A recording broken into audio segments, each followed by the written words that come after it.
Hello, everybody. Welcome back to the Pixels and Paranoia podcast. I'm your host, Mirage, and I am joined by the amazing Cryptic here. And we have an interesting episode for you today. So let's gather around the digital porch because Cracker Barrel is serving up a controversy hot off the brand refresh griddle. So let's get into it, shall we? This is going to be a great episode. I'm actually really excited for this one. Like we were talking before we started, this is going to be a good episode. I feel it in my bones. The heart of the storm is the logo change.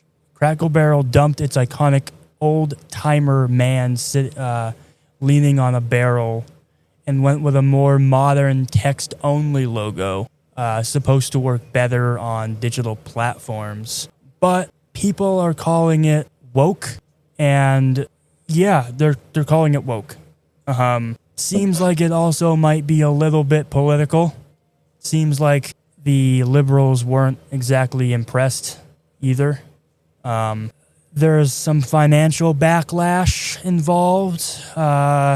They were hammered by an 8 to 15% drop in a single day, erasing nearly $100 million in market value. For any of you who are looking to buy Cracker Barrel stock, some financial analysts warn it's not just a buy the dip moment. Short-stop interests and weak same-store growth clouds the horizon. So I wouldn't go buy any stock right now. They've also done some interior remodeling to give the restaurants a new look alongside the branding. Cracker Barrel is rolling out brighter, cleaner interiors.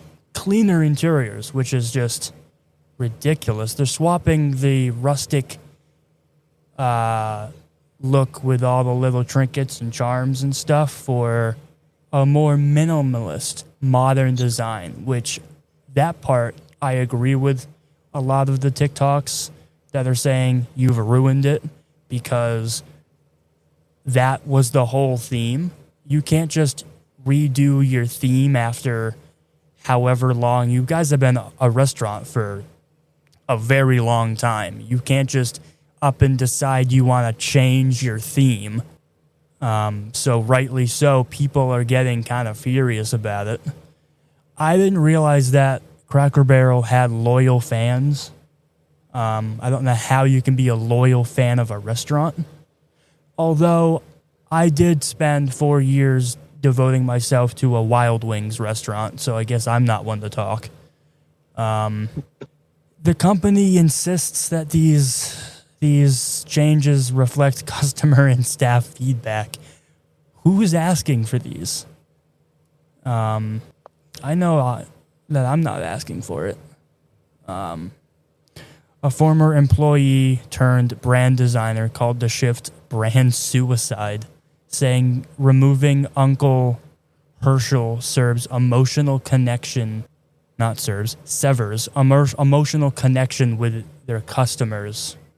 Conservative activist Robbie Starbuck slammed it as a bow to woke culture over tradition, pointing to prior Cracker Barrel DEI learnings. The company denies ongoing ties with the Human Rights Campaign. This isn't just marketing, it's elevated into a culture war crucible, drawing comparisons to the Bud Light PR meltdown. I know all about that. And it's being painted as proof that redesigns can ignite national outrage. The conservatives see it as an erasure of tradition, and progressives shrug or point to brand trendiness. In the middle, delusioned fans who just want timeless comfort back. I personally don't think it needs to be political. It's a brand. Why does it need to be made political? Why does that matter? I don't know I why know. everything has to be turned into a political argument. It's a company that decided it wanted to make a change. They made the change. People don't like it. Why is it political? I don't I I don't don't get that. know. Everything now. It's annoying. Yeah. But the whole idea of rebranding is not new. Like you mentioned before we did the podcast episode, restaurants have been doing it for years, like with McDonald's. Yeah, It's not new. I think it's just something I don't know. Maybe it's people are finally kind of having enough though. It hit a point, or maybe it didn't matter as much when Burger King and McDonald's and Taco Bell did it because it was like fast food places. People kind of didn't notice as quick because they go through the drive-throughs and everything. But they got rid of the colors, they got rid of the mascots. They're all just boring and gray and bland. Yeah, that's true. They did kind of make it a depressing restaurant to go to. Where Cracker Barrel, yeah, it kind of that's its whole thing. It's got that whole charm and vibe.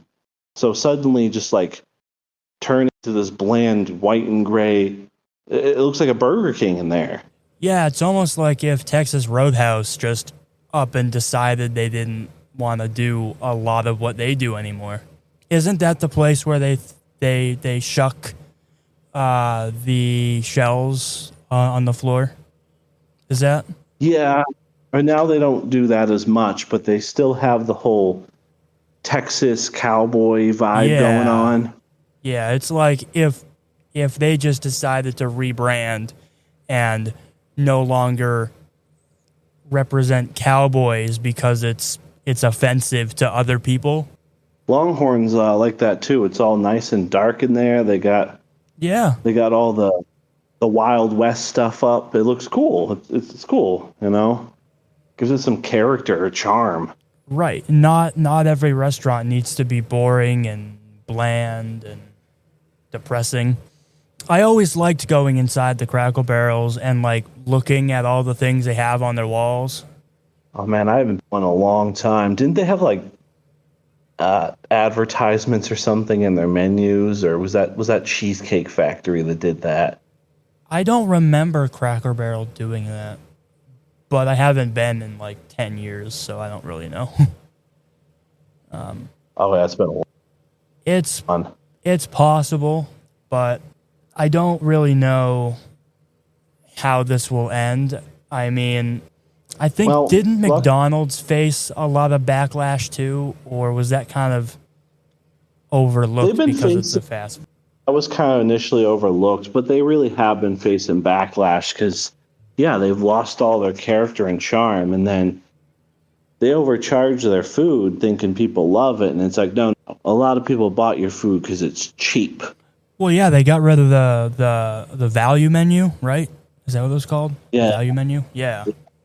I mean, I remember being in elementary school, being able to get like a hamburger for like 50 cents.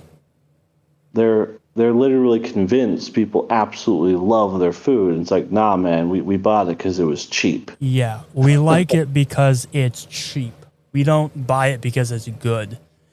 We buy it where I live because it's the only fast food restaurant in the area. So, But I remember, you're starving, you're in a pinch, you could spend $5 and you'd be stuffed. another Now good you're one lucky. was Pizza Hut. They went through a massive redesign. Yeah, they got kind of soulless and bland looking too. They still at least have a little more going on. They have like some sports memorabilia stuff in some of them and things like that. But Yeah, but they were never really a restaurant that had that to begin with, though. yeah, they didn't have like a mascot or like a thing going on. They got rid of the buffets, though, didn't they? Yeah, I think they finally started bringing them back though. I think. Well, that's good at least. While we're talking about rebrands, do you remember the mascot for Domino's? The Noid? Oh, yeah, that was an old one. Wow, yeah. Yeah. Did they bring him back briefly, like a while ago?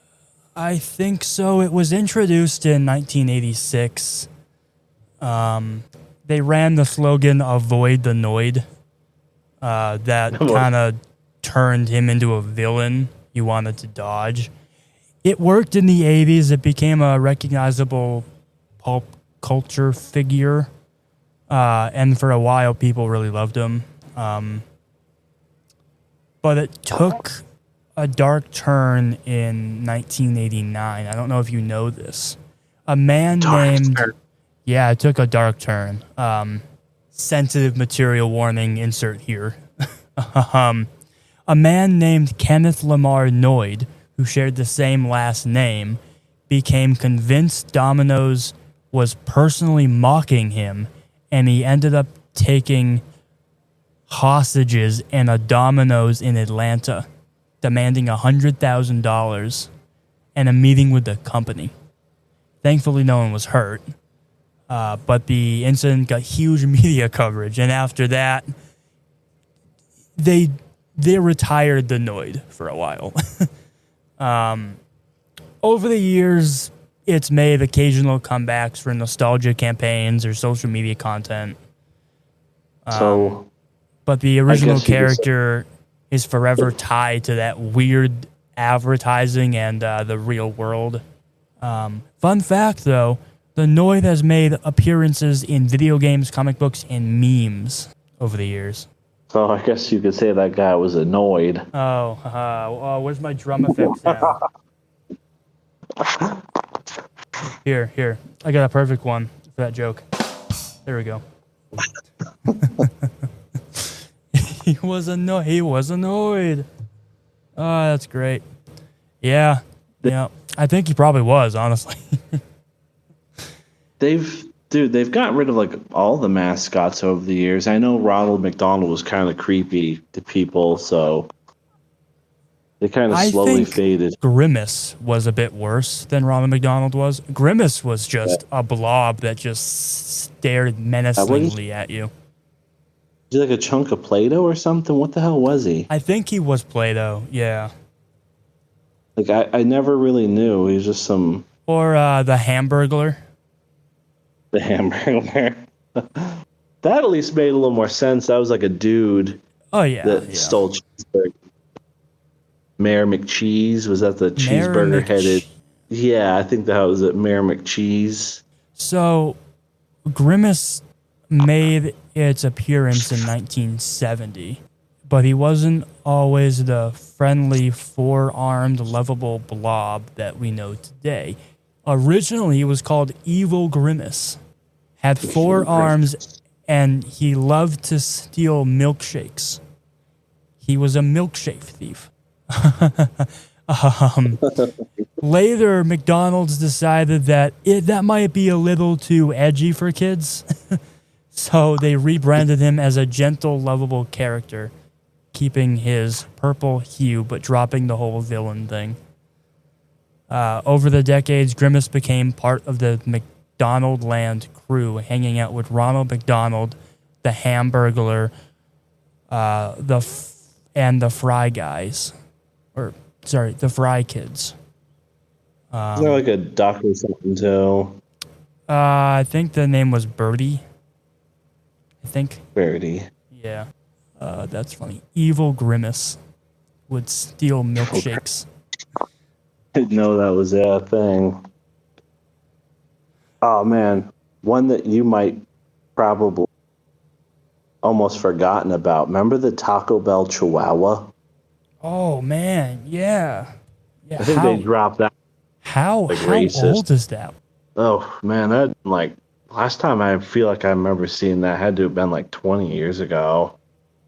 Yeah, so this says that it was a cultural phenomenon from the late 1990s and early 2000s.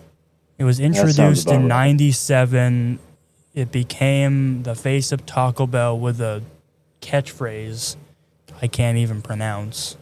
Essentially, the English translation was "I want Taco Bell," which is a great catchphrase, I guess.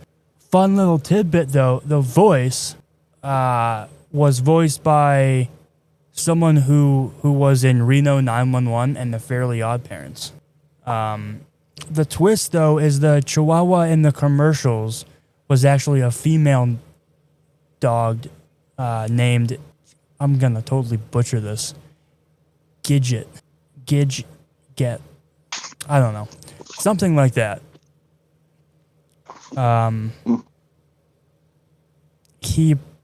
She portrayed the Taco Bell Chihuahua in commercials until 2000. Doesn't really say what happened. Oh, she passed away in 2009 at the age of 15. Doesn't seem like it has as much of a funny backstory as some of the other mascots for restaurants. Yeah, died in 2009 after having a stroke at age 15. Yeah. I think I remember seeing, though, they just kind of thought it was a little bit like racy or something, so they kind of just slowly dropped it. Yeah, I mean, I don't know how racist you can be if you're a taco restaurant, though. It's just, yeah, it's a Chihuahua. I mean, it's just, Yeah. you know, I just don't know. It's, I think people think it's kind of fun, you know. I mean, heck, you know, like, now that I think about it, man, like, I don't even think I really see, like, the Colonel hardly anymore for KFC. KFC Colonel slowly and discreetly, too. Like, I guess he's in the logo still, but I feel like they used to have a lot more, like, you know, statues of him and other things, and maybe they're one of the only ones I feel like that's kind of really running around their mascot still, if at all. Well, did you know that he was a real person? Colonel Sanders. Oh, yeah. Yeah. Dude lived to like 90. Yeah. He began selling fried chicken from his roadside restaurant in Kentucky during the Great Depression. By 52, he franchised his first KFC, and his secret blend of 11 herbs and spices became legendary. The Colonel himself became the mascot, wearing his iconic white suit, black string tie, with that friendly goatee and glasses. Over the years, KFC has leaned heavily into his image. They experimented with using different actors to play the Colonel for marketing campaigns, including Reba McEntire and Rob Lowe, which is interesting. Yeah, I remember them having those like maybe 10 years ago. And Yeah, they it's kept, the only mascot that's based on a real person, I think. maybe that's why he's managed to kind of stick around. Yeah. I can't think of any other mascot that is based on a real person. Because even like the Six Flag guy, the old man, I don't think has any relation to the park. Yeah, so I think that's it on the rebrand for Cracker Barrel. There's not a whole lot really there. It's more just an interesting piece of news. I do think that it will be interesting to see how it plays out long term. But do you have anything else to add? No, I don't really got anything else to add on that. Do you have any other comments about rebranding of restaurants or companies in general, I guess? I mean, I don't know. It's kind of hard to think. I mean, I kind of like that people are speaking with their wallets, though, kind of, and some of these companies see it. The people are like, you know, we don't like this. You know, we don't. We went to what you had before because that's what it was. What's this new crap? You know, I mean, I kind of am interested to see how this whole Cracker Barrel thing plays out.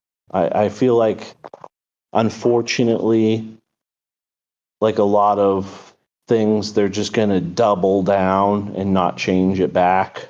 Are you for or against the rebrand?